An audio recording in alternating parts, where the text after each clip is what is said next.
Në gjykatën e posaçme ka nisur seanca paraprake për kryebashkiakun e Tiranës Erion Veliaj dhe dosjen e Spakut, ku ai akuzohet për korrupsion pasiv, pastrim parash, mosdeklarim pasurie dhe shpërdorim detyre. Gjatë seancës gjyqësore, Veliaj kërkoi përjashtimin e gjyqtares Etleva Deda, duke pretenduar se nuk ju dha e drejta për të mbrojtur në mënyrë efektive.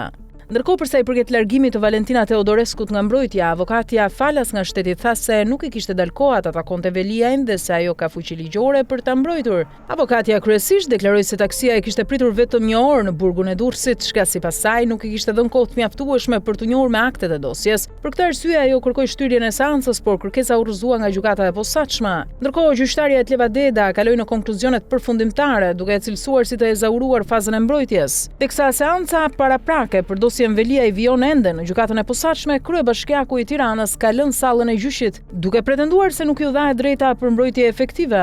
Në këtë dosje janë përfshirë gjithashtu bashkëshortja e tij Ajola Xoxa dhe 28 persona të tjerë. Spak pretendon se Veliaj ka favorizuar kompani duke u dhënë leje ndërtimi dhe fonde publike në këmbim të përfitimeve monetare.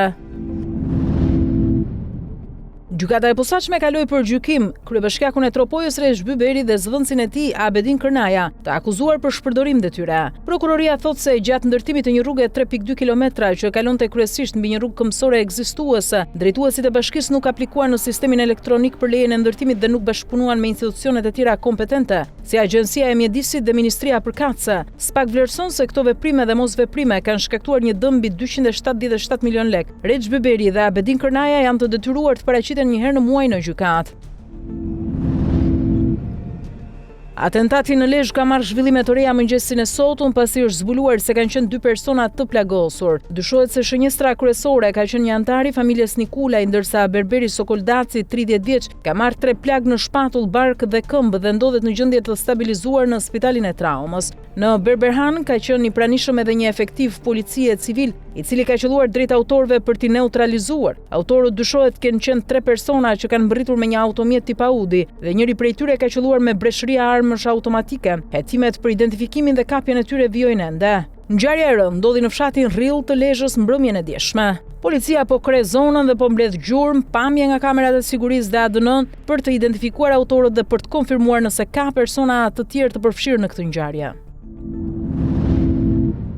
Aldo Buzhani, vllai i viktimës Mondi Mohalla, është marrë sërish në pyetje lidhur me vrasjen e ndodhur më 30 nëntor 2025 në Elbasan. Ai ka sqaruar për hetuesit se vllai i tij nuk ka pasur konflikte me ortakun Gjino Ago, duke e përjashtuar nga dyshimet për përfshirje në ngjarje. Buzhani dhe motra e tij Brunilda Mohalla dorëzuan gjithashtu deklarata notariale, ku konfirmojnë marrëdhënie të mira familjare me Gjino Agon. Hetimet për këtë vrasje vijojnë, ndërsa në burg ndodhen Nevzat Spaho, Kujtim Pisha dhe Gjino Ago. Në kërkim mbeten Marcelo Arani dhe Armando Kolla. Nevzat Spaho mon çdo përfshirje në ngjarje dhe pretendon rrethana të tjera. Një hetim i përbashkët i Gardës Civile dhe Policisë Kombëtare Spanjolle ka goditur klanin Vokri, një organizatë kriminale me bazë familjare që dominonte trafikun e drogës në Ibiza, Barcelonë dhe Valencia.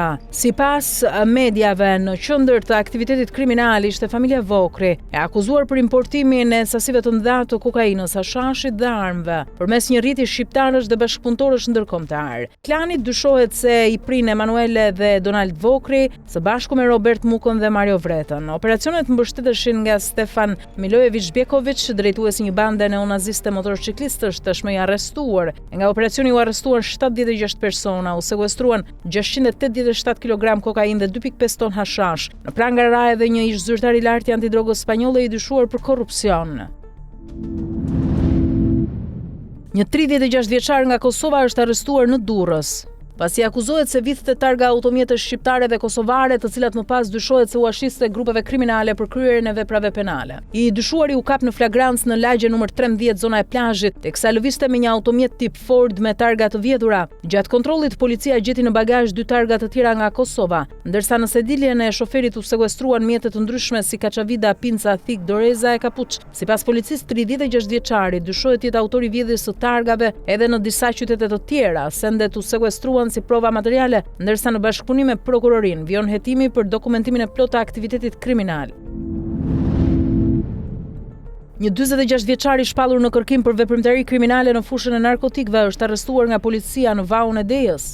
Shtetasi Gjergj Goli dyshohet se ka bashkëpunuar në përshtatjen e 2 ambienteve banimi për kultivimin e bimëve narkotike me llampa artificiale në kuadër të operacionit në Onët 5. Nga këto ambiente më parë ishin sekuestruar 583 bimë kanabis, rreth 7.5 kg kanabis të përpunuar dhe 307 pajisje elektrike për kultivim. Gjykata e Shkodrës i ka caktuar Golit masën arrest me burg për veprat penale e kultivimi bimëve narkotike, prodhim dhe shitje e narkotikëve dhe vjedhja e energjisë elektrike, ndërsa hetimet për kapjen e bashkëpunëtorëve të tjerë vijojnë.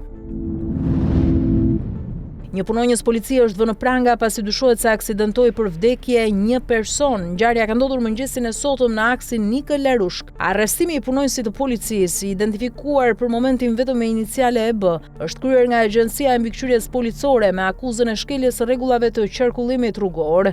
Në vendngjarje ka ndëruar jetë shtetësia e identifikuar vetëm me iniciale NÇ. Materialet tashmë i kanë kaluar prokurorisë së Tiranës. Një aksident i rëndë ka ndodhur në zonën e Kalas në Vlorë, ku një kamionçin humbi kontrollin, goditi barrierat mbrojtëse dhe përfundoi disa metra më poshtë në plazh. Sipas informacioneve paraprake, shkaku dyshohet ketë qenë shpejtësia tej normave të lejuara dhe lagështia në rrugë. Drejtuesi i kamionçinës mbeti i plagosur rënd dhe u transportuar me urgjencë në spitalin e Vlorës, ku po merr trajtim mjekësor, por raportohet në gjendje të rëndë. Në vendngjarje kanë mbërritur shërbimet e policisë dhe të emergjencës, të cilat po punojnë për zbardhjen e plotë të rrethanave të aksidentit. Një aksident ndodhi në qendër të Shkodrës, ku u përplas nga një automjet teksa lëvizte me biçikletë në sheshin Demokracia humoristi i njohur Nexho Shabani. Sipas saj, Shabani ka psuar dëmtime të shumta dhe u transportua me urgjencë në spitalin e Shkodrës, ku po merr trajtim mjekësor. Rrethanat e aksidentit po hetohen nga grupi i policisë, ndërsa drejtuesi i automjetit po bashkëpunon me autoritetet për sqarimin e ngjarjes.